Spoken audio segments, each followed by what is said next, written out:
হাদিসে জিব্রাইল, এই হাদিসের জিব্রাইলের ভিতরে আল্লাহর নবী বলছেন তোমরা এমন ভাবে নামাজ পড়বে, এমন ভাবে ইবাদত করবে যেন তুমি ভাববে, তুমি চিন্তা করবে তুমি আল্লাহকে দেখতেছ।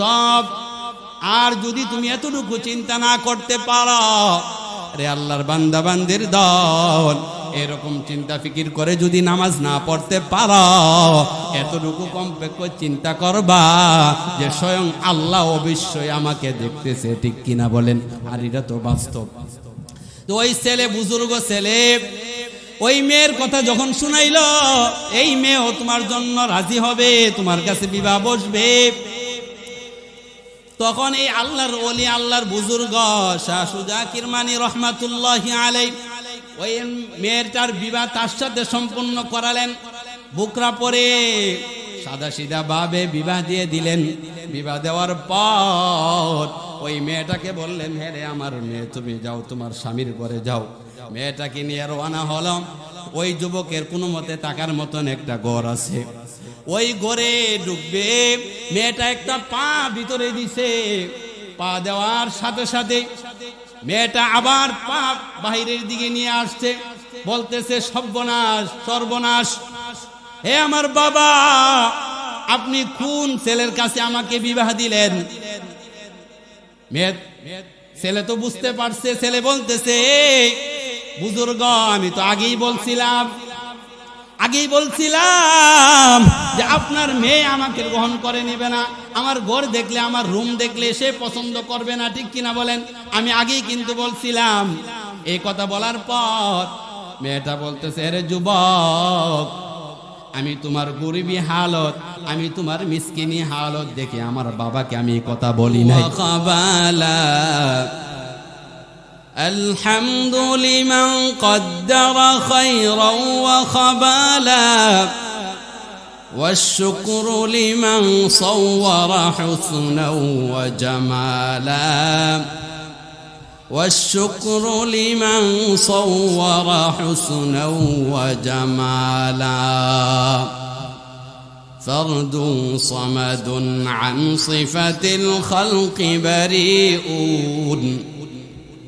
رب عزلي خلق الخلق كمالا لا ضد ولا ند ولا حد لمولاه لا ضد ولا ند ولا حد لمولاه الآن كما كان ولم يلق زوالا الآن كما كان ولم يلق زوالا حمد بحد مر خدای پاک را آکے ایماداد مشت خاک را آکے در آدم دمید او روح را داد از طوفان جت او نوح را آکے فرما کود قهرش بدرا تا سزای کود قوم عاد را إمام الأولين الآخرين بحر صدق رحمة للعالمين شد وجودش رحمة للعالمين مسجد او شد همارو يا زمين لا إله إلا الله لا إله إلا الله لا إله إلا الله لا إله إلا الله لا إله إلا الله لا إله إلا الله محمد رسول الله صلى الله عليه وسلم الحمد لله দক্ষিণ জাঙ্গাল মরহুম আলাবউদ্দিন বুইয়াবাড়ির যুবকবৃন্দের উদ্যোগে 10তম ওয়াজ ও দোয়া মাহফিলের সম্মানিত সভাপতি জনাব মোহাম্মদ আবু সালেক বুইয়া দক্ষিণ জাঙ্গাল, আজকের মাহফিলের প্রধান অতিথি, বিশেষ অতিথি, প্রধান আকর্ষণ ওয়াজিনে কেরাম, মুরব্বিয়ানে ইজাম, কলিজার টুকরা আমার যুবক ভাইসব, পর্দার আড়ালে অবস্থানরত পর্দানিশীন আমার মা ও বোনেরা, মহান রব্বুল আলামিনের দরবারে অসংখ্য অগণিত শুকরিয়া আদায় করব যে আল্লাহ রব্বুল আলামিন আমাদেরকে কোরআন এবং হাদিসের একটি মাহফিলে আসার, বসার, কিছু বলার এবং শোনার তৌফিক দান করেছেন। এই জন্য আমরা সকলেই শুকরিয়া তান পড়ে নেব আলহামদুলিল্লাহ। তো এর আগে আমরা যার উদ্যোগে, যিনি এই মাহফিলটার ব্যাপারে উদ্যোক্তা যিনি ছিলেন, বর্তমানও যিনি অসুস্থ অবস্থায় আছেন, আজকের মাহফিলের সভাপতি জনাব আবু সালেক ভাই, উনি খুবই অসুস্থ। এছাড়াও এই মহল্লার, এই পাড়ার যাদের পরিশ্রমে, যাদের মেহনতে আজকের এই মাহফিল, এদের অনেকেই অসুস্থ আছে এবং অনেক ভাইয়েরা, বাবারা প্রবাসে আছেন, বাহিরে আছেন। অসুস্থদের সুস্থতার জন্যে, মুর্দেগানদের রুহের মাগফিরাতের লক্ষ্যে এবং যারা প্রবাসীতে আছেন তাদের হালাল রিজিকে যেন আল্লাহ বরকত দান করেন, সুস্থ শরীরে যেন এরা থাকতে পারে, এই জন্য আমরা আলোচনার আগেই সংক্ষিপ্তভাবে একটু দোয়া করে নেব। আসেন আমরা সকলে মিলে একটু দোয়া করি। আলহামদুলিল্লাহ, আলহামদুলিল্লাহিল্লাযী হাদানা লিহাযা ওয়া মা কুন্না লিনাহতাদিয়া লাউলা আন হাদানাল্লাহ ওয়া ইলাহুকুম ইলাহুন ওয়াহিদ লা ইলাহা ইল্লা হুয়ার রাহমানুর রহিম। اللهم إني أسألك بأنك أنت الله لا إله إلا أنت الأحد الصمد الذي لم يلد ولم يولد ولم يكن له كفوا أحد رب ارحمهما كما ربياني صغيرا رب اجعلني مقيم الصلاة ومن ذريتي ربنا وتقبل دعاء يا الله يا ارحم الراحمين يا اكرم الاكرمين। এই মাহফিলটাকে আপনি কবুল আর মঞ্জুর করে নেন।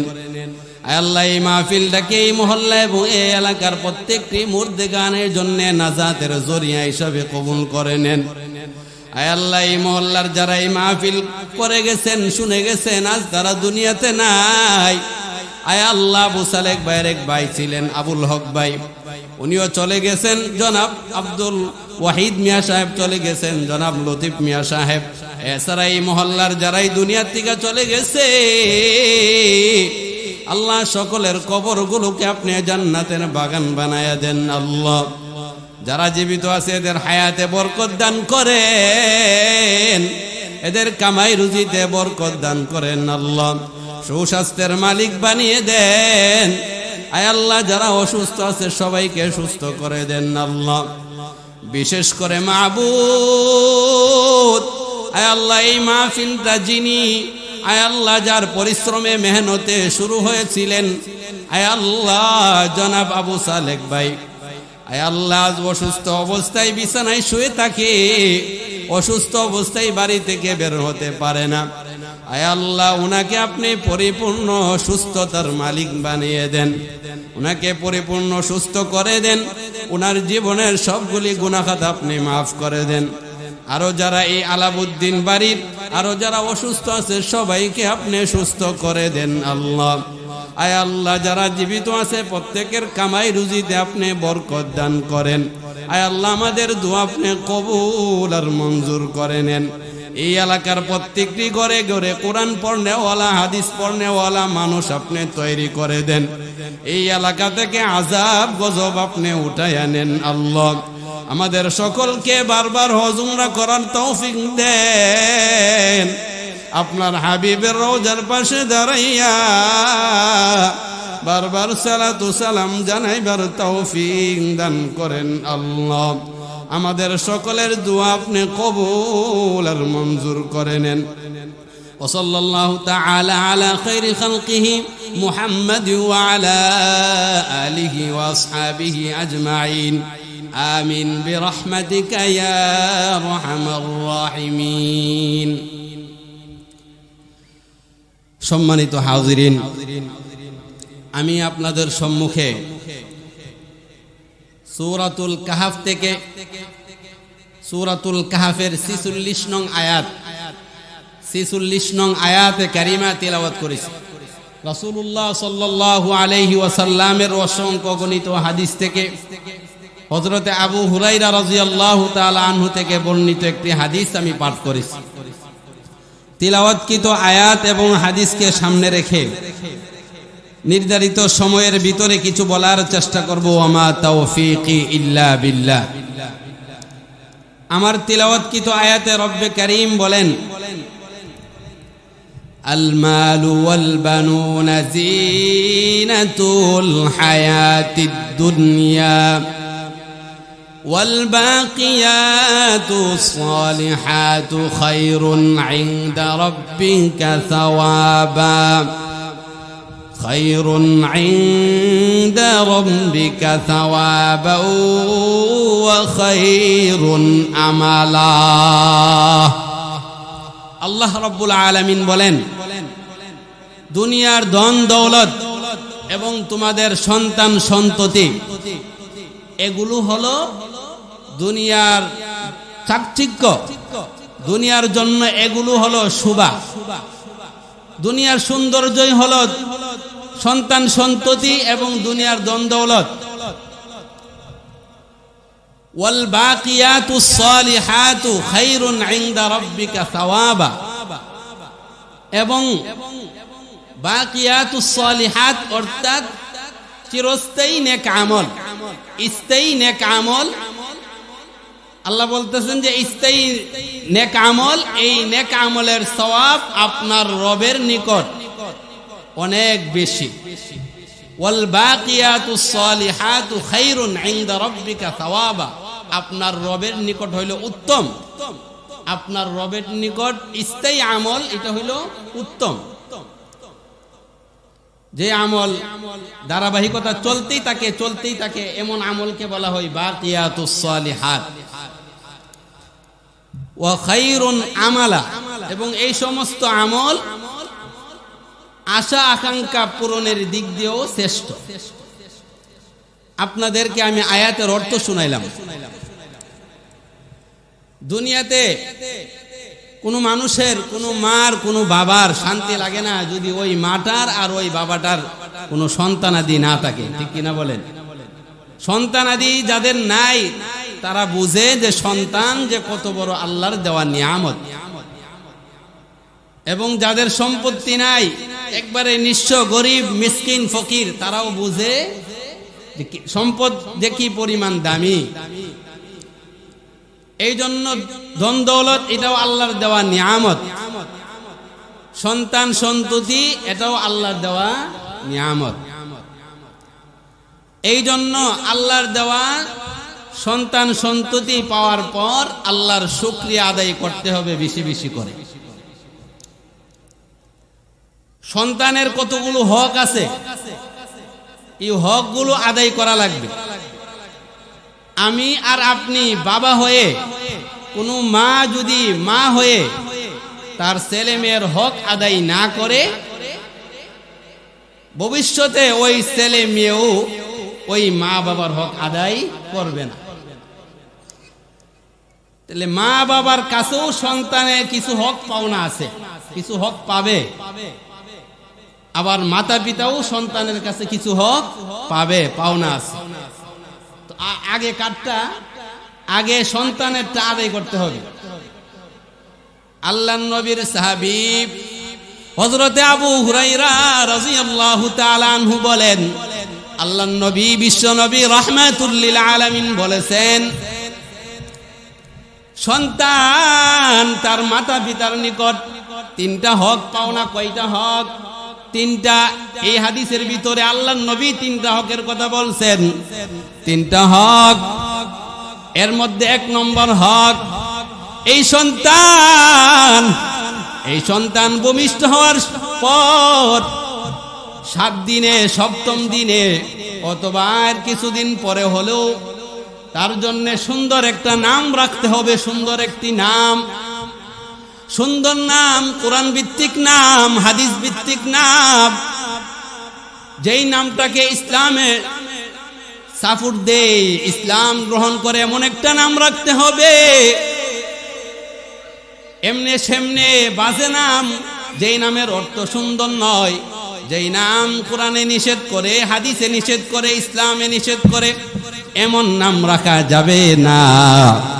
কি নাম রাখবেন? কোরআন ভিত্তিক নাম, হাদিস ভিত্তিক নাম, ইসলাম ভিত্তিক নাম, ঠিক কিনা বলেন? এটা হলো সন্তানের প্রথম পাওনা। এটা হলো সন্তান মাতা পিতার নিকট 1 নম্বরে পাওনা। সন্তানের সুন্দর নাম যদি আপনি না রাখেন, আপনি যেন আপনার সন্তানদের, ছেলে মেয়েদের প্রথম হক নষ্ট করেছেন। আপনি হক নষ্টকারী হিসাবে আল্লাহর কাঠগড়ায় আপনাকে জবাব দিতে হবে। 2 নম্বরের হক, আল্লাহর নবী বলেন, কোরআন পড়ার বয়সে যখন সে উপনীত হবে, পৌঁছবে, তাকে কোরআন শিক্ষা দিতে হবে। 3 নম্বরে সে যখন প্রাপ্ত বয়স্ক হবে, সে যখন বালেগ হবে, বিবাহের উপযুক্ত হবে, ওই ছেলে মেয়েটাকে বিবাহ দিতে হবে, ছেলেটাকে বিবাহ করাতে হবে। এই হলো 3 হক। কয় হক বলেন? 3 হক। এই 3 হক আমাদেরকে খুব খেয়াল করে আদায় করতে হবে। আমরা যদি এই হকগুলো আদায় না করি, আমাদের ছেলে মেয়ে কিন্তু বড় হয়ে আমাদের হক আদায় করবে না। এই জন্য ভাইয়ার আমার 2 নম্বরের হক, ছেলে মেয়েদেরকে কোরআনী শিক্ষা আমাদেরকে দিতে হবে। কোরআনী শিক্ষা, এই কোরআনী শিক্ষা আমাদের মাঝে কম। আমরা নিজেও কোরআন তেলাওয়াত করি না, আমাদের ছেলে মেয়েদেরকেও কোরআন শিক্ষার ব্যাপারে আমরা গুরুত্ব দেই না।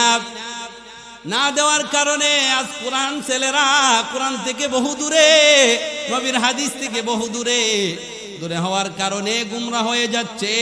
মোবাইল নিয়ে এদের চরিত্র নষ্ট করে ফেলছে, এদের জীবন বরবাদ। এর ক্ষতিপূরণটা আমরাও ভোগ করতেছি। কোরআনী ইলম তার ভিতরে না থাকার কারণে ওই সন্তান আমার কথা শুনে না, ওই সন্তান তার মার কথা শুনে না, সন্তান তার ভাইয়ের কথা শুনে না, সন্তান তার বোনের কথা শুনে না, এই সন্তান মুরব্বীদের কথা শুনে না। কোরআনের এই সন্তানের কাছে কোরআনের কথা ভালো লাগে না, নবীর হাদিসের কথা ভালো লাগে না, ওয়াজ নসিহত তার কাছে ভালো লাগে না, দ্বীনের কথা তার কাছে ভালো লাগে না। কেন ভালো লাগে না? তার ভিতরে কোরআনী ইলম নাই, কোরআনী শিক্ষা নাই, ঠিক কিনা বলেন? এই জন্য ভাইরা আমার, কোরআনী শিক্ষা দিলে কি লাভ? আল্লাহর এক বুজুর্গের নাম মাতরাফ ইবনে সুখাইর। মাতরাফ ইবনে সুখাইরের ওয়াকিয়া লিখেছেন, বর্ণনা করেছেন সারা বিশ্বের অন্যতম একজন আলেম আল্লামা তারিক জামিল সাহেব। আল্লামা তারিক জামিল সাহেব দামাত বারাকাতুহুম একটি ওয়াকিয়া বর্ণনা করেছেন। উনি বলেন, আল্লাহর এক বুজুর্গ, এই বুজুর্গের নাম মাতরাফ ইবনে সুখাইর। এই মাতরাফ ইবনে সুখাইর একদিন ঘুমের ঘরে স্বপ্নে দেখেন যে কবরস্থান, এক কবরস্থানের ভিতরে অনেকগুলো মুর্দেগান।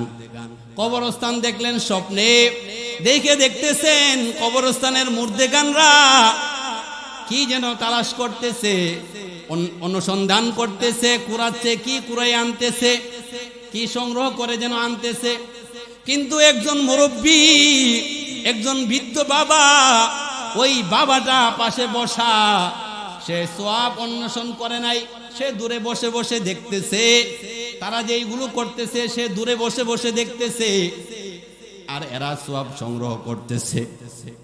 আল্লাহরই বুজুর্গ মাতরাফ ইবনে সুখাইর ডাক দিয়ে ওই বৃদ্ধ লোকটাকে বলেন, হে বাবা, আপনি যে সওয়াব সংগ্রহ করতেছেন না, কারণ কি আপনি দেখি দূরে বসে আছেন, এরা দেখি সওয়াব সংগ্রহ করতেছে। কিসের সওয়াব?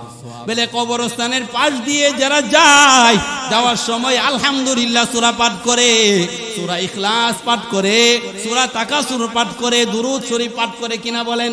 আপনাদের এই যে দক্ষিণ জাঙ্গাল আপনাদের যে কবরস্থান আছে, ওই কবরস্থানের পাশ দিয়েও যখন যাবেন, কবরবাসীদেরকে সালাম দেওয়া আল্লাহর নবী শিক্ষা দিয়েছেন।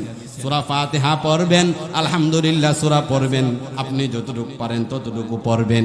এর দ্বারা আপনার নিজেরও লাভ হবে, আপনার আমার মুর্দেগানেরও লাভ হবে, ঠিক কিনা বলেন? ওই মুর্দেগানরা বলতেছেন, আমরা ওই যে পথ অতিক্রম করার সময় কোরআন তিলাওয়াতের সওয়াব, দুরূদের সওয়াব, ইস্তিগফারের সওয়াব আমাদের নামে পৌঁছায়া দেয়, এইগুলো আমরা সংগ্রহ করতেছি। এই মুরব্বীকে জিজ্ঞাসা করতেছেন, হে রে মুরব্বী, আপনি কেন সংগ্রহ করতেছেন না? বলে আমার প্রয়োজন নাই। বলে না না, কেন প্রয়োজন নাই?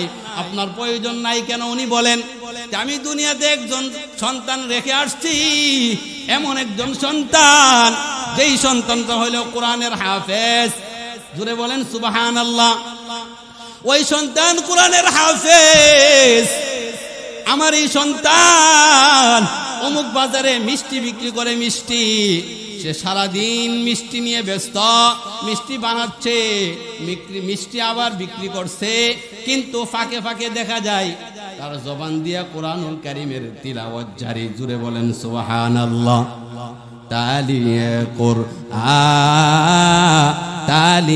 কুরআন পছন্দে খুদা, হুর গিলমা লা জারাম বাহরাশ ফেদা। শায়রে বলছেন কোরআন তিলাওয়াতকে আল্লাহ পছন্দ করে। এই কোরআন তিলাওয়াতের কারীদের জন্য আল্লাহ কি রাখছেন?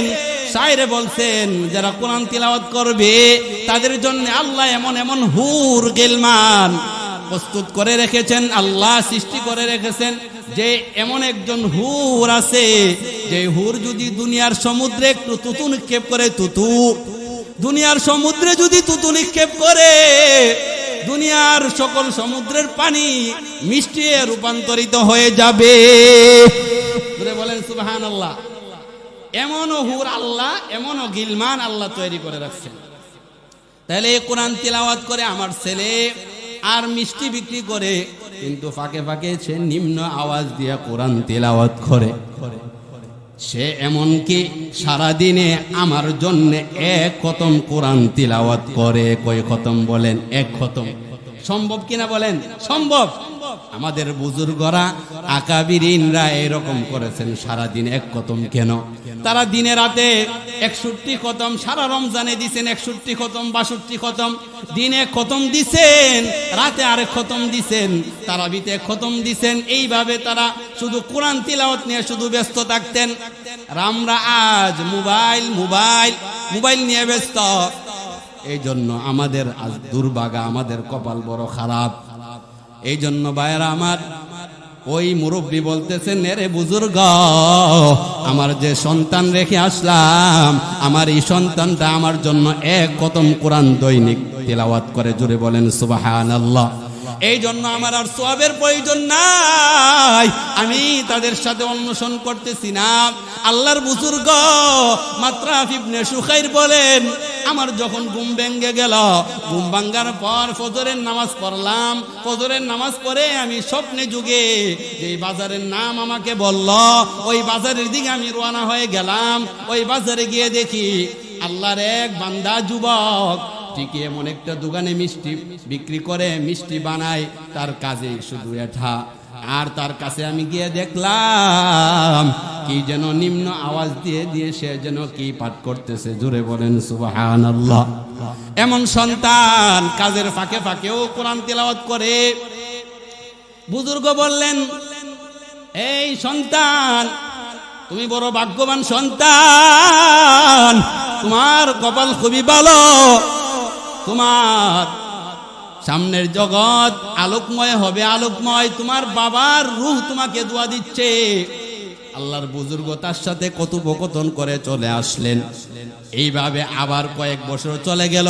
কয়েক বছর যাওয়ার পর আল্লাহর বুজুর্গ মাতরাফ ইবনে সুখাইর আবার স্বপ্নে দেখতেছেন, আবার স্বপ্নে দেখতেছে কবরস্থান। এই কবরস্থানের ভিতরে মুর্দে গানরা সওয়াব তালাশ করতেছে, সওয়াব। কিন্তু দেখা যাইল আজকে ব্যতিক্রম। ওই যে পূর্বের মুরব্বী, সে আগে সওয়াব সংগ্রহ করতেছিল না, কিন্তু আজকে দেখা যাইতেছে সেও যুবকদের সাথে, অন্যদের সাথে সওয়াব সংগ্রহ করতেছে। জুড়ে বলেন সুবহানাল্লাহ। আজ সেও সওয়াব তালাশ করতেছে, সওয়াব তালাশ করতেছে, সংগ্রহ করতেছে। আল্লাহর এই বুজুর্গ ঘুমের ভিতরেই বুঝে নিলেন যে আমার এই শহরে কোনো কিছু হয়েছে, আমার শহরে কোনো কিছু হয়েছে। ঘুম ভাঙ্গার পর আবার আগের মতন ওই বাজারের দিকে রওনা, ওই বাজারের দিকে রওনা। বাজারে গিয়ে দেখেন যে ওই যুবকের দোকানের আশপাশের সবগুলো দোকান খোলা, সবগুলো দোকান খোলা। কিন্তু আল্লাহর এই যে বান্দা যুবক, এই যুবকের দোকানটা বন্ধ। আল্লাহর ওলি বুঝে ফেললেন যে আল্লাহর এই যুবকটা আজ দুনিয়াতে নাই, দুনিয়ার থেকে চলে গেছে। এই জন্য তার বাবার কবরে সওয়াব যাওয়া বন্ধ হয়ে গেছে, সওয়াব যাওয়া বন্ধ হয়ে গেছে। ঠিক কিনা বলেন? অন্যদেরকে জিজ্ঞাসা করতে লাগলেন, এ ভাইরা আমার, এই যে যুবক ছিল, এই দোকানের মালিক যুবক, এই যুবকটা কোথায়? বলতেছেন, এ আল্লাহর ওলি বুজুর্গ, এই যে যুবককে আপনি দেখেছেন, এই যুবক কয়েক মাস পূর্বে দুনিয়ার থেকে চিরদিনের জন্য বিদায় হয়ে গেছে। বুজুর্গ বললেন, এই জন্যই তো আমি দেখলাম, আগের বার যখন আমি স্বপ্নে দেখেছিলাম, কিন্তু তখন কিন্তু তার বাবাকে সব সংগ্রহ করতে আমি দেখি নাই। কিন্তু গত রাত্রে যে আমি স্বপ্নে দেখলাম, ঘুমের ঘরে স্বপ্নে দেখলাম, এই মুরব্বী বৃদ্ধ বাবাটাও সব সংগ্রহ করতেছে। কেন কেন? ওই সন্তান নাই, কোরআন পড়নেওয়ালা সন্তান নাই, কোরআন পড়নেওয়ালা সন্তানটা দুনিয়ার থেকে বিদায় হয়ে গেছে। এই জন্য সওয়াবের দরওয়াজা, সওয়াব যাওয়ার যে একটা রাস্তা, এই রাস্তাও বন্ধ হয়ে গেছে। ঠিক কিনা বলেন? এই জন্য ভাইরা আমার জাঙ্গালের আমার মা বোন, এ যুবক ভাইরা আমার বাবারা, কোরআনের সাথে সম্পর্ক কায়েম করেন। কোরআনের সাথে একটা কাঠ, এই কাঠের সম্পর্ক হওয়ার কারণে এই কাঠে আমরা পা লাগাই না।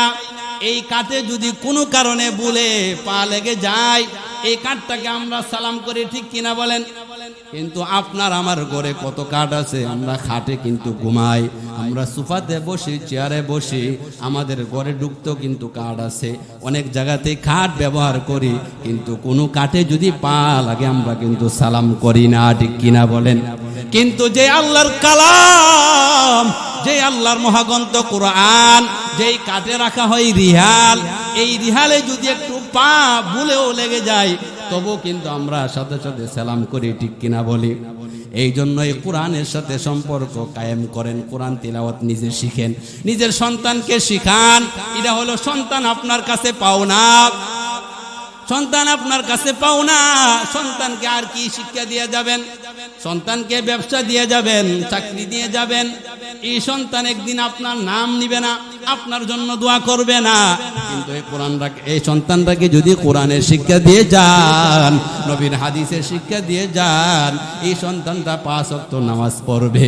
5 ওয়াক্ত নামাজ পড়ে পড়ে আপনার জন্য দোয়া করবে, রব্বির হামহুমা কামা রব্বায়ানি সগীরা, রব্বির হামহুমা কামা রব্বায়ানি সগীরা, রব্বি আদখিলনি মুদখালা সিদকিন ওয়া আখরিজনি মুখরাজা সিদকিন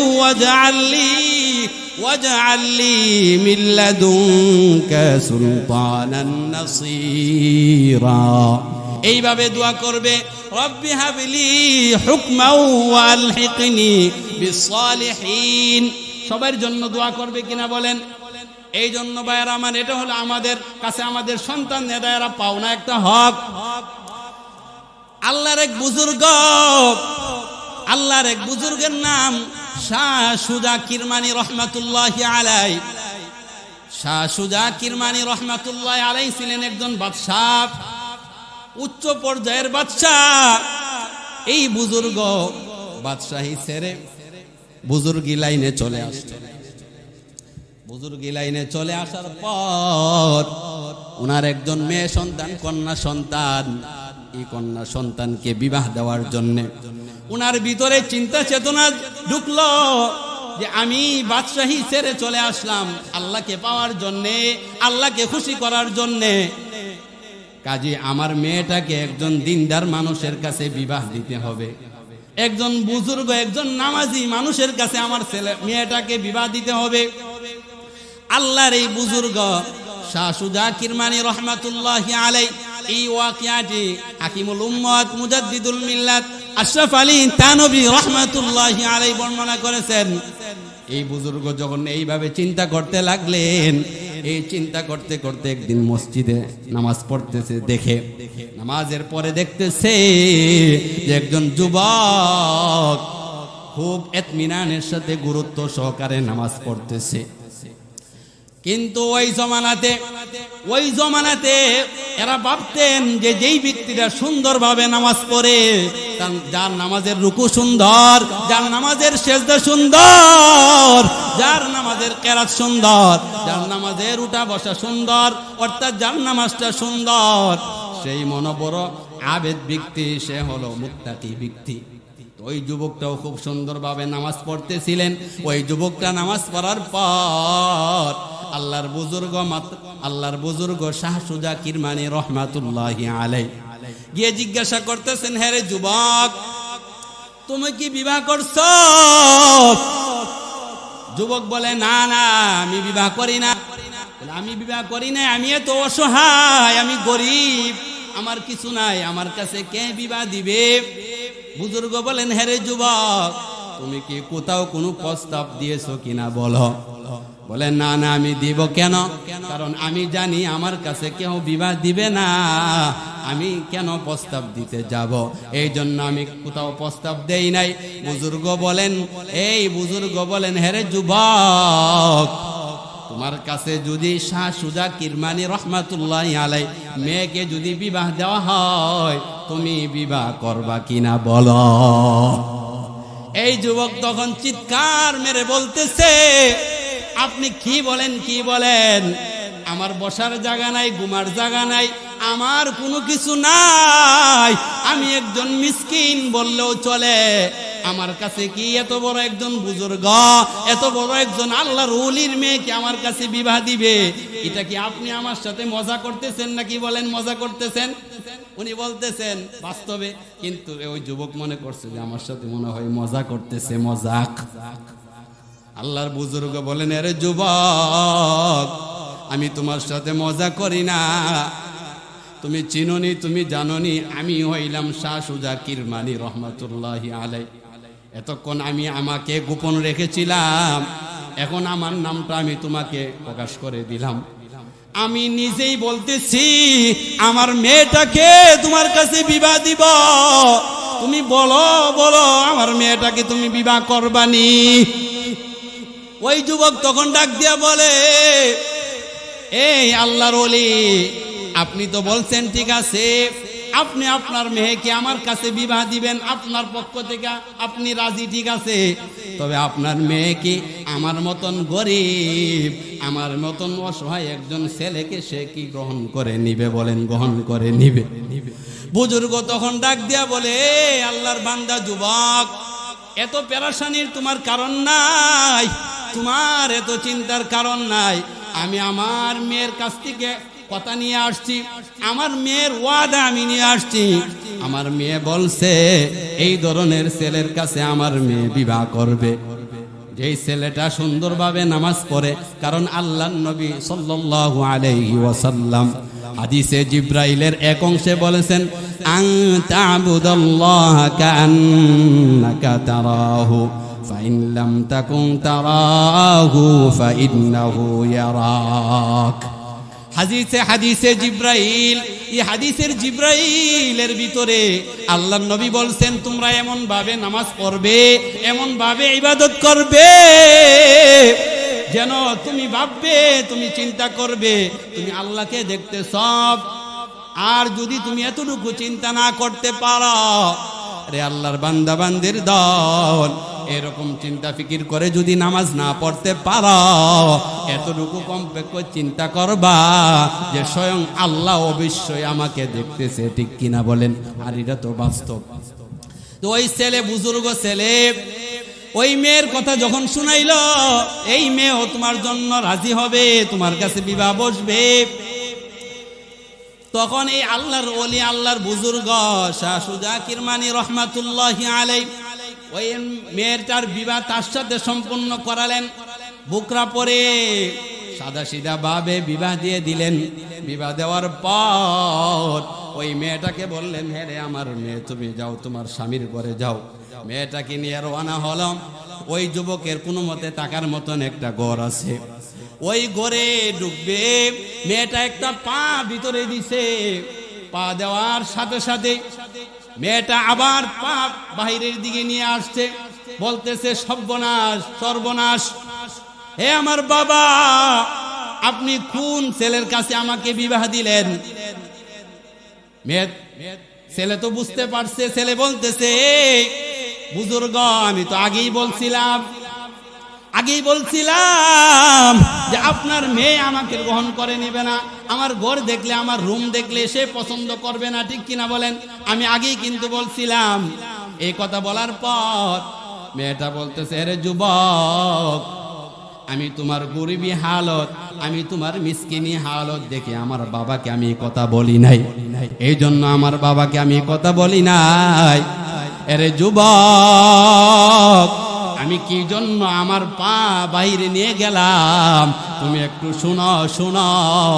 আমি দেখতে পেলাম তোমার ঘরের ভিতরে, আমি পা দিয়ে দেখতে পেলাম তোমার ঘরের একটা পাত্রে কয়েক টুকরা রুটি দেখা যাইতেছে, কয়েকটি রুটি দেখা যাইতেছে, কয়েকটা রুটি, মাত্র কয়েকটা রুটি, আর কিছু নাই। কয়েকটা রুটি দেখেই আমি বের হয়ে গেলাম।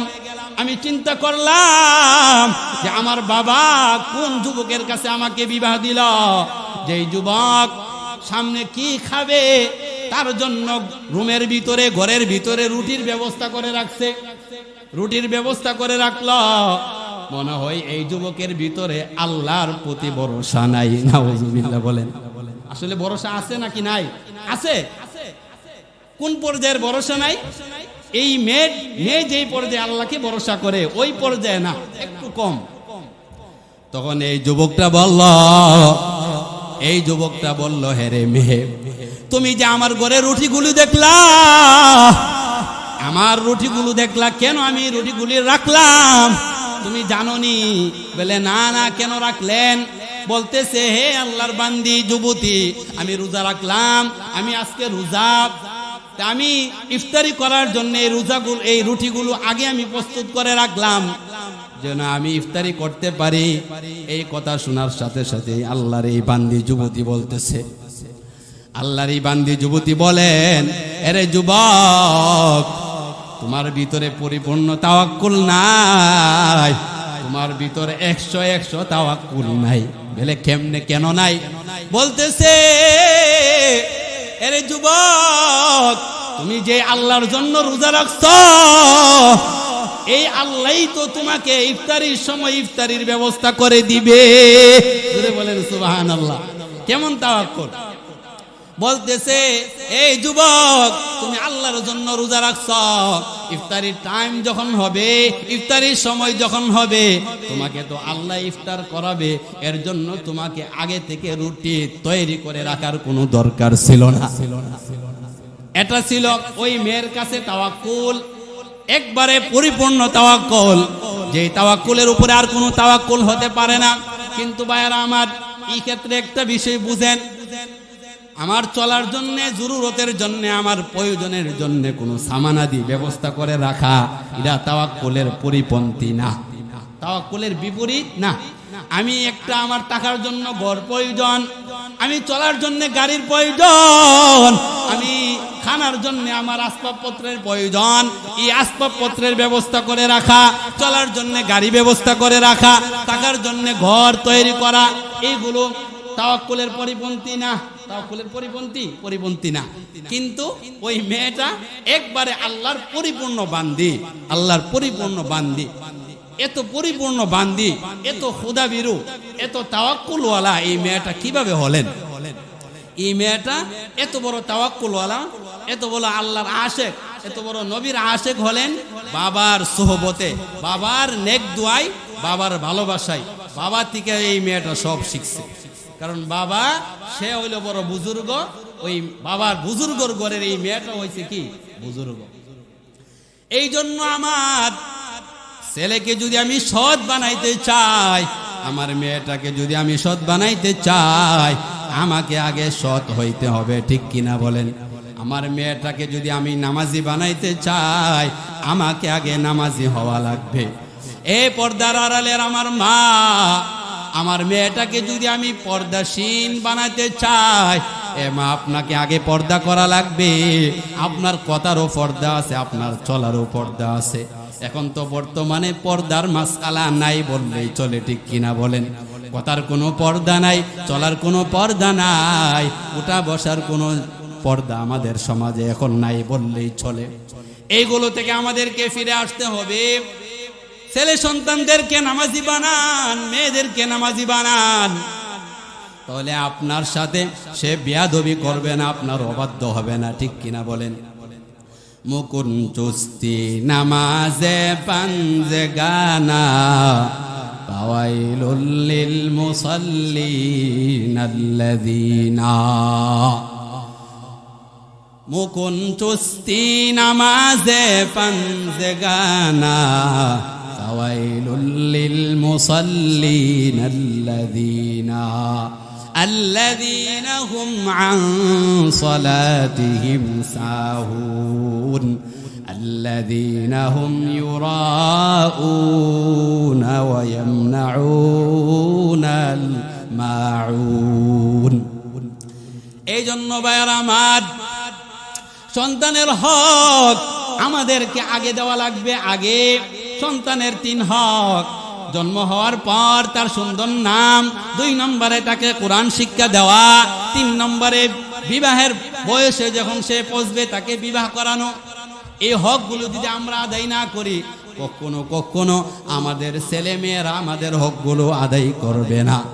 এর একটা দৃষ্টান্ত, এর একটা উদাহরণ আমি আপনাদেরকে শোনাচ্ছি। আমিরুল মুমিনিন হযরত ওমর রাদিয়াল্লাহু তাআলা আনহু, এই খলিফার কাছে আল্লাহর এক বান্দা তার ছেলেকে নিয়ে হাজির হয়ে বলতেছে, আমিরুল মুমিনিন, আমার এই যে সন্তান, আমার এই ছেলেটা আমার কথা শুনে না, আমার অবাধ্য, আমার সাথে বিয়াদবি করে। আমিরুল মুমিনিন ওই সন্তানটাকে ডাকলেন, রে সন্তান, তুমি কি তোমার বাবার সাথে বিয়াদবি করো, তোমার বাবার অবাধ্যতা করো, এই ব্যাপারে কি তুমি আল্লাহকে ভয় করো না? তোমার ভিতরে কি আল্লাহর ভয় নাই? তুমি আল্লাহকে ভয় করো, তোমার বাবাকে তুমি মানো, বাবার সাথে বিয়াদবি করা যাবে না। এইভাবে আমিরুল মুমিনিন তাকে যখন বলতে লাগলেন, বলার পর ওই যুবক ছেলেটা ডাক দিয়ে বলেন, হে আমিরুল মুমিনিন, আমার কিছু কথা আছে। আমিরুল মুমিনিন বলে, হে রে যুবক, তোমার কি কথা আমাকে একটু বলো, আমি শুনতে প্রস্তুত। তোমার কি কথা বলো, আমি তোমার কথাও শুনতে প্রস্তুত আছি, সমস্যা নাই। যুবকে বললেন, হে রে ওমর, আমার কাছে যেমন আমার মাতা পিতার হক আছে, আমার কোন হক আমার মাতা পিতার কাছে আছে কিনা বলেন? অর্থাৎ আমার মাতা পিতা যেমন আমার কাছে হক পাবে, আমিও কোনো কিছু হক আমার মাতা পিতার কাছে পাবো কিনা আমাকে বলেন। বললেন, হ্যাঁ, অবশ্যই পাবে, অবশ্যই তুমি পাবে। হে যুবক, বলো তোমার কি হক নষ্ট করছে? বলে, আমার বাবা, আমি আমার বাবার কাছে যে হকগুলো পাওনা ছিলাম, এর কোনো একটা হকও আমার বাবা আদায় করে নাই। ওমর রাদিয়াল্লাহু তাআলা আনহু এই ঘটনার ভিতরে একটু বেশি আছে, কথা একটু বেশি। ওমর রাদিয়াল্লাহু তাআলা আনহু বললেন, এই যুবক, তুমি তোমার মাতা পিতার কাছে যে পাবা হক, এর মধ্যে এক নম্বর হলো তোমার বাবাকে প্রথমে যে কাজটা করতে হবে সেটা হলো একজন সম্ভ্রান্ত মেয়েকে বিবাহ করতে হবে। ভদ্র মেয়ে, আমলি মেয়ে, নামাজি মেয়ে, দিনদার মেয়ে, অর্থাৎ ভালো একজন মেয়েকে বিবাহ করা, এটা তোমার বাবার একটা দায়িত্ব ছিল। মেয়েটা যদি ভালো না হয়, ওই মেয়ের ঘরে যে সন্তান হবে, মেয়ে হবে ছেলে হবে, তারা কিভাবে ভালো হবে, ঠিক কিনা বলেন? এই জন্য ওমর রাদিয়াল্লাহু তাআলা আনহু বলেন, বাবার একটা হক খুব দেখে শুনে বিবাহ করা। 2 নম্বর তাকে কোরআন শিক্ষা দেওয়া, এরপরে তাকে সুন্দর নাম রাখা এবং তাকে বিবাহ করা। এই হকগুলো বলার পরে বলতেছেন, যুবকটা ডাক দিয়া বলে, আরে আমিরুল মুমিনিন, আমার বাবা আমার কোনো একটা হকও আদায় করে নাই।